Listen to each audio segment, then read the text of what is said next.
이해할 수 없음 너머의 신비라는 제목으로 함께 말씀 나누고자 합니다. 로마서는 1장부터 4장, 5장부터 8장, 9장부터 11장, 또 12장부터 16장 이렇게 크게 네 부분으로 나누어져 있다고 이해할 수가 있습니다. 오늘은 이 네 단락 중에서 세 번째 단락인 로마서 9장부터 11장을 살펴보려고 하는데요. 이 세 번째 단락은 아마도 바울이 자신의 인생을 통틀어서 가장 고심했지만 마지막까지 명확하게 이해하기 힘들었던 문제를 다루고 있습니다. 바울은 무엇을 고심했고 또 이해하기가 어려웠던 것일까요? 그리고 이해할 수 없는 문제 앞에서 바울은 신앙인으로서 어떤 모습을 보여줄까요? 이 두 질문을 중심으로 오늘은 함께 말씀을 나누고자 합니다. 첫 번째는 바울이 고심했던 문제인데요. 저희 로마서 9장 1절부터 3절 말씀을 함께 읽도록 하겠습니다. 시작. 내가 그리스도 안에서 참말을 하고 거짓말을 아니하노라. 나에게 큰 근심이 있는 것과 마음에 그치지 않는 고통이 있는 것을 내 양심이 성령 안에서 나와 더불어 증언하노니 나의 형제 곧 고륙의 친척을 위하여 내 자신이 저주를 받아 그리스도에게서 끊어질지라도 원하는 바로라. 1절과 2절을 보면 바울은 나에게 큰 근심과 마음에 그치지 않는 고통이 있다고 합니다. 이 근심과 고통은 3절을 보면 바울이 나의 형제, 곧 고륙의 친척이라고 부르는 사람들 때문이라고 하는 것을 알 수가 있습니다. 우리가 읽진 않았지만 4절 말씀을 보게 되면 바울이 나의 형제라고 부르는 사람들은 이스라엘 사람들을 가리킵니다. 정확히 표현하면 이스라엘 사람, 여기서 말하는 이스라엘 사람들은 예수 그리스도를 믿지 않는 유대인들을 가리킵니다. 이것을 고려하면 바울은 나의 형제라고 부르는 예수 그리스도를 믿지 않는 유대인들 때문에 고통스럽다라고 이야기를 하는 것이죠. 여기에서 바울이 예수 그리스도를 믿지 않는 유대인들 때문에 고민하는 것은 하나님께서 구약 성경을 통해서 이스라엘이라는 민족을 자신의 백성으로 삼으셨기 때문입니다. 로마서 9장 4절부터 5절을 함께 읽도록 하겠습니다. 시작. 그들은 이스라엘 사람이라 그들에게는 양자됨과 영광과 언약들과 율법을 세우신 것과 예배와 약속들이 있고 조상들도 그들의 것이요 육신으로 하면 그리스도가 그들에게서 나셨으니 그는 만물 위에 계셔서 세세의 찬양을 받으실 하나님이시라. 아멘. 4절에서 바울이 말하는 이스라엘 사람은 앞에서도 언급했지만 예수 그리스도를 믿지 않는 유대인들을 가리킵니다. 바울은 그 사람들에게 양자됨과 영광, 언약들과 율법, 예배와 약속들이 있고 믿음의 조상들, 아브라함이라든지 다윗이라든지 또 유명한 선지자들이라든지 그들이 그들의 조상이고 그리스도 역시 육신으로는 이스라엘 사람에게서 났다고 이야기를 합니다. 바울이 4절과 5절을 통해서 말하고 싶은 것은 하나님께서 이스라엘이라는 민족을 자신의 백성으로 삼으셨기 때문에 지금 예수 그리스도를 믿지 않는다 하더라도 유대인이라면 여전히 하나님의 백성의 범주에 포함되어 있다고 생각했기 때문입니다. 오늘날 우리의 눈에는 바울의 이런 생각들이 굉장히 어색하게 보일지 모르지만 바울은 그 사실을 굉장히 진지하게 받아들였습니다. 로마서 9장부터 11장을 계속 살펴보면서 바울은 이 부분에 대해서 좀 더 이야기를 하는데 그것은 조금 뒤에 다시 살펴보도록 하겠습니다.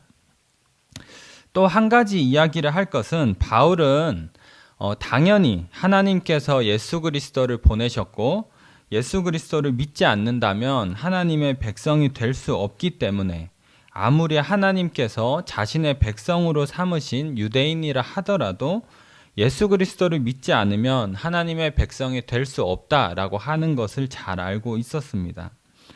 바울이 이 두 가지 모두를 진지하게 받아들였기 때문에 굉장히 고심을 했고 이 문제가 로마서 9장부터 11장에서 가장 중요한 문제입니다.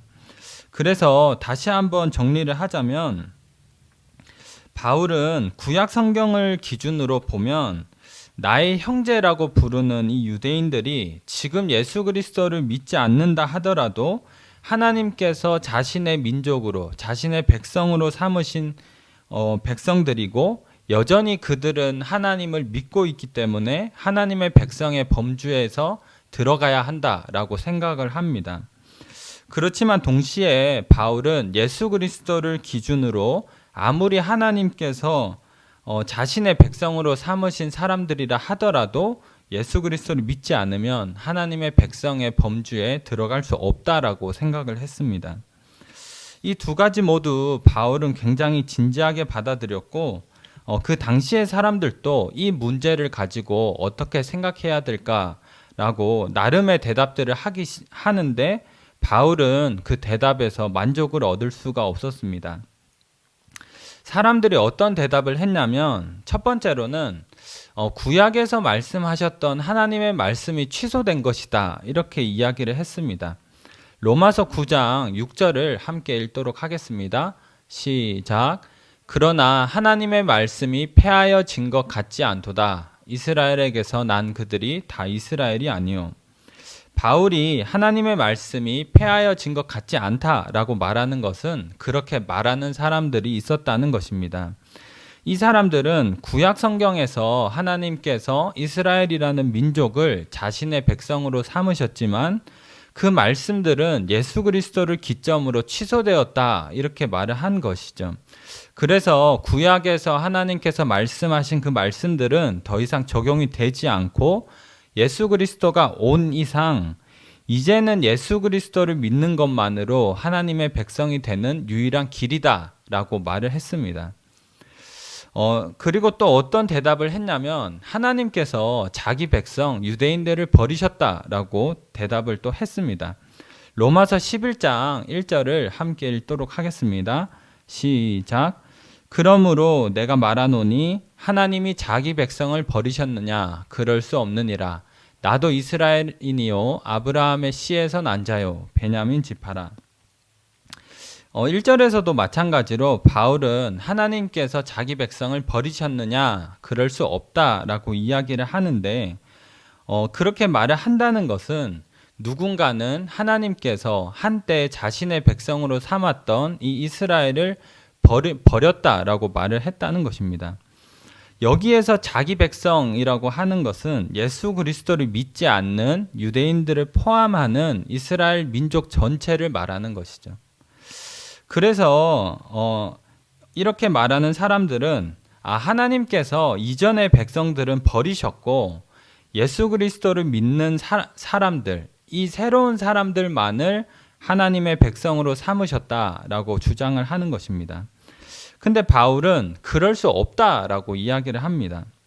바울이 왜 이렇게 생각을 하냐면 이렇게 생각을 하는 가장 근본적인 이유 중에 하나는 하나님께서는 변덕스럽게 행동하시는 분이 아니시기 때문입니다. 논리적으로만 따지면 만약에 하나님께서 구약 성경의 말씀의 일부분을 취소하셨다면 다른 것들도 취소할 수가 있다라는 말이 됩니다. 만약 그렇다고 한다면 언제 취소될지 모르는 말씀을 우리가 어떻게 신뢰를 할 수가 있겠습니까?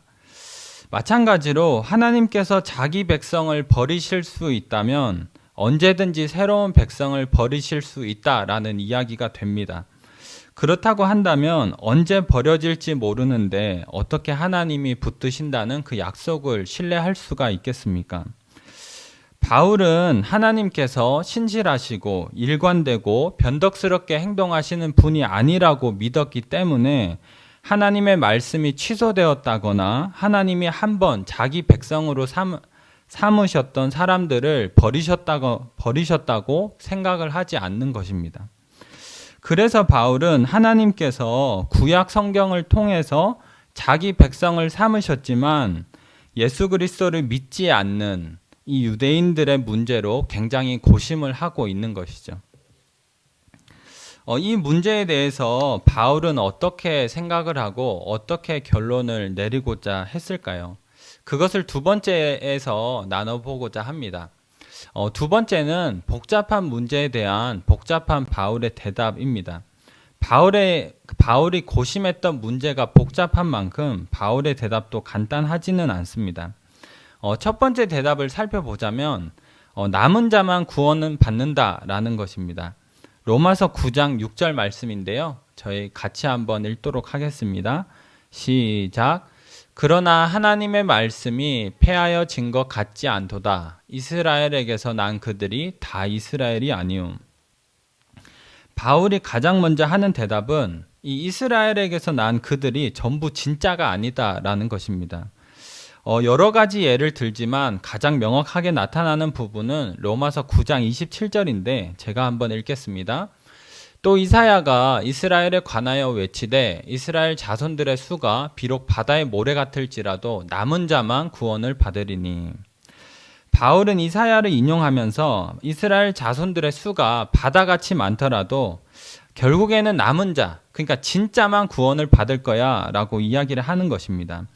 아무리 민족적인 이스라엘의 수가 많다 하더라도 예수 그리스도를 믿는 자들만 진짜야 이렇게 얘기를 하는 것이죠.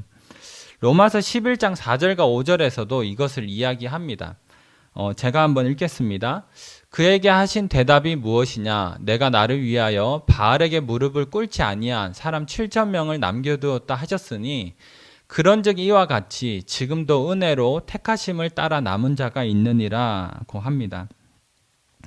바울은 로마서 11장에서 이 열왕기상을 인용하면서 하나님의 은혜로 택하심을 받고 남은 자가 있다. 그러니까 하는 얘기는 계속 같은데 이스라엘 자손의 수가 많다 하더라도 예수 그리스도를 믿는 자들만 진짜야 라고 이야기를 하는 것입니다.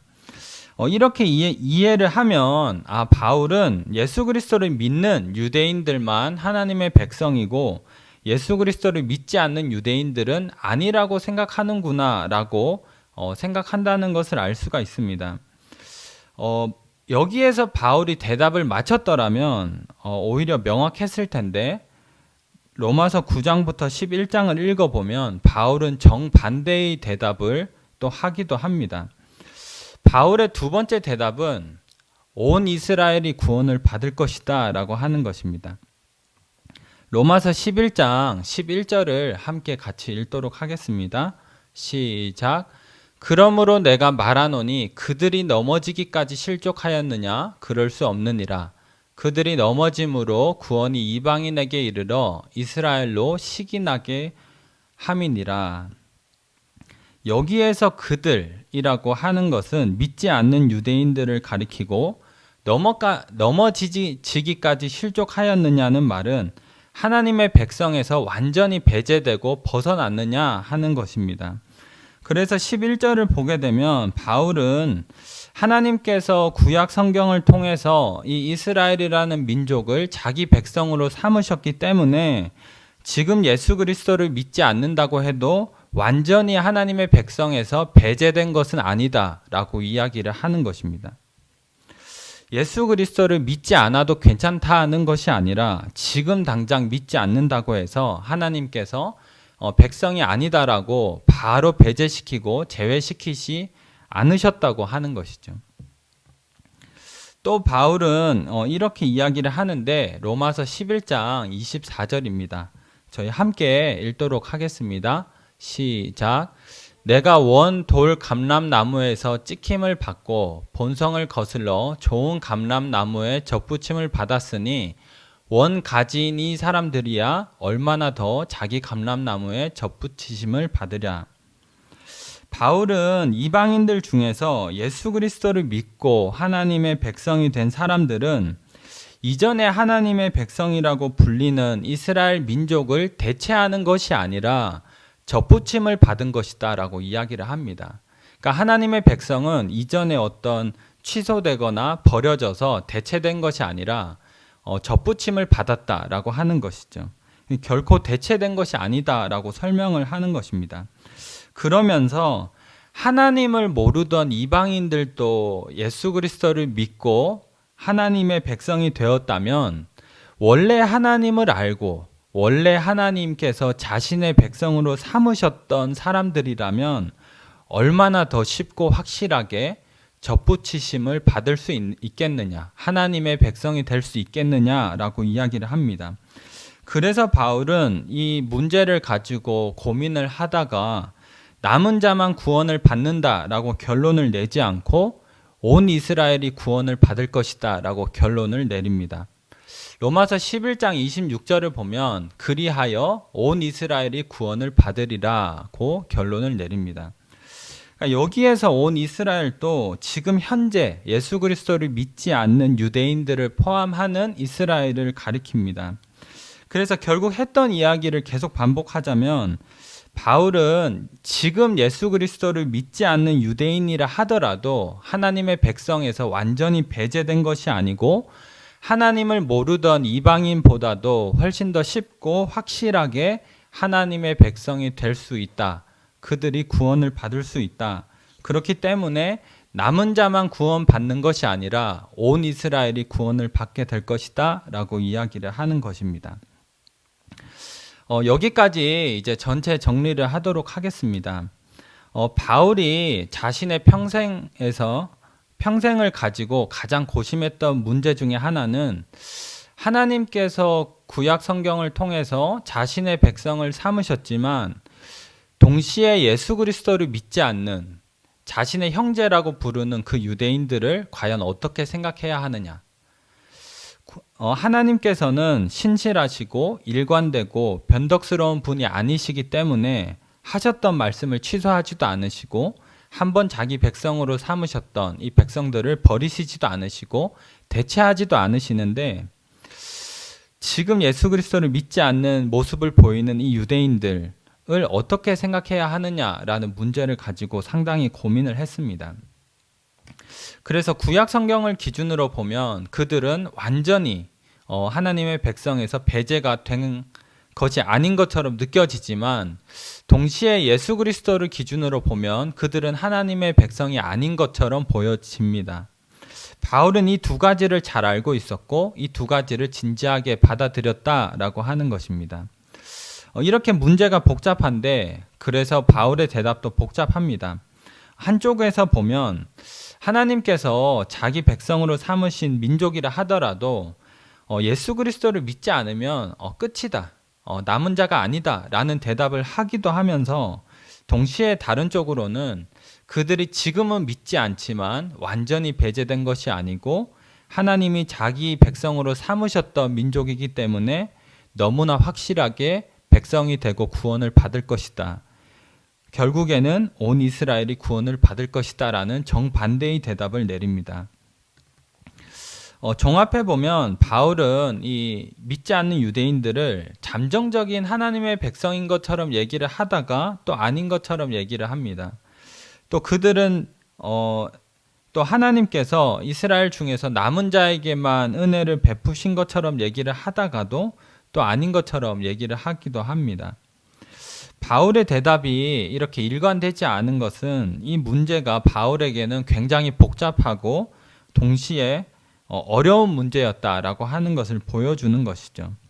그렇지만 한 가지 확실한 것은 바울이 온 이스라엘이 구원을 받을 것이다라는 결론을 내린 것을 보면 이 부분에 대한 강한 확신을 가졌다라고 하는 것은 알 수가 있습니다. 근데 바울이 강한 확신을 가졌던 이 온 이스라엘이 구원을 받을 것이다 라고 하는 강한 확신은 보여주지만 자세히 들여다보면 그것이 어떻게 되는지 구체적으로 어떻게 그들이 온 이스라엘이 구원을 받을지에 대해서는 이야기를 하지 않습니다. 근데 대신에 어떻게 이야기를 하냐면 그 부분은 하나님의 신비다라고 그칩니다. 어떻게 보면 나는 거기까지 잘 설명하지 못하겠다. 그렇지만 확실하고 하나님의 신비의 영역이다라고 얘기를 하는 것이죠. 그것이 오늘 본문 11장 33절부터 36절인데요. 저희 같이 한번 읽도록 하겠습니다. 시작. 깊도다 하나님의 지혜와 지식의 풍성함이여 그의 판단은 헤아리지 못할 것이며 그의 길은 찾지 못할 것이로다. 누가 주의 마음을 알았느냐? 누가 주 모사가 되었느냐? 누가 주께 먼저 드려서 갚으심을 받겠느냐? 이는 만물이 주에게서 나오고 주로 말미암고 주에게로 돌아감이라. 그에게 영광이 세세히 있을지어다. 아멘. 바울은 온 이스라엘이 어떻게 구원을 받게 될 것인지는 정확하게 설명을 하지 않지만, 정확하게 사실 설명을 하지 않는다는 것은 정확하게 설명을 할 수 없다는 것입니다. 자신의 이해의 단계에 있어서는 그 부분을 명확하게 설명해 낼 수가 없다라는 것이죠. 근데 그렇다고 해서 모른다고 포기하는 게 아니라 나의 이해할 수 없음 너머에 하나님의 신비가 있다라는 이야기를 합니다. 33절을 보면 하나님의 지혜와 지식은 너무나도 깊고 판단은 헤아리지 못하고 하나님의 길은 찾지 못할 것이다 라고 합니다. 여기에서 길을 찾지 못한다라고 하는 것은 말 그대로 길을 찾지 못한다는 것이지 길이 없다는 것은 아닙니다. 사람이 생각할 때는 도무지 길이 보이지 않지만 하나님이 보시기에는 분명히 길이 있을 것이다 라고 바울이 고백을 하는 것이죠. 또 36절을 보면 바울은 모든 것이 하나님께로부터 나오고 모든 것이 하나님께로 돌아간다. 그러니까 이 말은 하나님께서 모든 것을 아시고 모든 것을 행하실 수 있는 능력이 있으시다는 것입니다. 그래서 자신이 고민했던 그 문제에 있어서 자신이 명확하게 모든 것을 다 이해할 수 없다 하더라도 하나님은 모든 것을 아시고 하나님은 선한 뜻대로 모든 것을 이루실 것이기 때문에 자신의 이해할 수 없음 너머에 있는 하나님의 신비를 바라보고 영광을 돌리면서 마치는 것이죠. 저는 이러한 바울의 태도가 성숙한 신앙의 태도라고 생각을 하는 것입니다. T.C. 해리슨 워런이라고 하는 사람은 밤에 드리는 기도라는 책에서 이렇게 이야기를 했습니다. 그리스도인이 되는 것은 모호함을 존중하는 것이다. 기꺼이 하나님의 신비를 견디고 인간의 지식에는 한계가 있음을 인정하는 것이 필요하다라고 말을 했습니다. 우리가 신앙을 가지고 있어서 우리 삶에서 명확해지는 것들이 분명히 있지만 여전히 우리 삶에서 일어나는 모든 일들을 온전하게 이해할 수가 없습니다. 하나님께서 하늘에 나는 새도 먹이신다고 하시는데 왜 우리는 굶어 죽는 사람들을 보게 되는 것입니까? 하나님께서는 우리의 피난처가 되신다고 하는데 왜 우리는 힘든 일을 겪고 누군가의 아픔을 보게 되는 것입니까? 하나님께서 우리의 힘이 되신다고 하는데 왜 신앙을 가지고 이 세상을 사는 것은 너무나도 힘이 드는 것입니까? 하나님의 나라가 이 땅에 온 것이 너무나도 분명하다면 하나님의 나라를 보고 또 누군가에게 보여주는 것이 왜 그렇게 어려운 것입니까? 예수님께서 십자가로 인해서 죄의 문제를 해결하셨다고 하는데 왜 내 안의 죄의 문제는 해결이 되지 않는 것 같습니까? 왜 우리는 죄를 이겼다라는 말을 하지 못하고 왜 매번 연약하고 부족하고 안 된다는 얘기만 반복해야 하는 것입니까? 성령을 따라 산다고 하지만 왜 성령의 열매는 도무지 맺히지가 않고 예수님께서 십자가로 교회를 하나 되게 하셨다는데 우리가 실제로 이 땅에서 보는 교회는 왜 하나가 될 기미가 보이지 않는 것입니까? 교회를 향한 하나님의 비전과 약속이 그토록 놀랍고 위대한 것이라면 왜 그것이 우리를 압도적으로 사로잡지를 못하는 것입니까? 이것 외에도 우리에게는 해결되지 않는 질문들이 굉장히 많습니다. 저의 삶에도 있고 여러분들의 삶에도 신앙을 가지고 살지만 도무지 이해할 수 없는 것들이 분명히 있을 것입니다. 그러나 오늘 본문에서 바울이 우리에게 알려주는 것은 우리가 모든 것을 이해하고 납득하기 때문에 하나님을 믿는 것이 아니라 우리의 이해할 수 없음 너머에 하나님의 신비가 있기 때문에 우리가 이해하지 못하는 모든 일에도 불구하고 우리가 신앙을 가질 수 있다는 것입니다. 우리가 이해하지 못하는 것이지 하나님의 눈에는 그것이 너무나 선명하게 보이는 것. 우리가 길을 찾지 못할 뿐이지 길은 분명히 있다라고 바울은 이야기를 하는 것이죠. 우리가 이것을 이해하고 살아간다면 우리가 살면서 때때로 굉장히 당황스럽게 만나는, 어떻게 생각해야 할지 모르겠는 일이 다가올 때조차 우리는 신앙을 여전히 붙들고 살아갈 수가 있을 것입니다.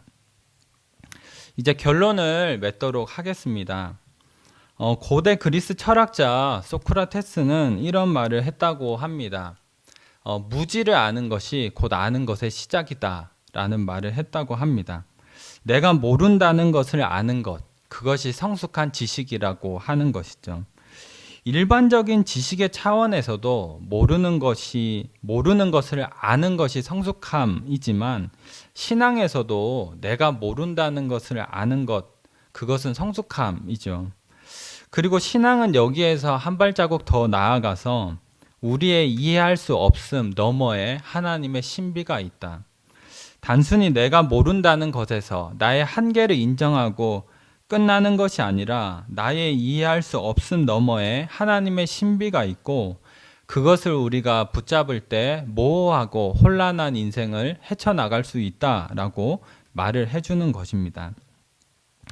바라기는 신앙의 눈으로 이해되지 않는 일들이 우리의 삶에 일어나고 우리가 그것을 만난다 하더라도 그 순간 너머에 있는 하나님의 신비를 우리가 보기를 바라고, 그 신비를 보면서 인내를 가지고 또 그 순간에 하나님께 영광을 돌릴 수 있는 저희 모두가 되기를 바라겠습니다.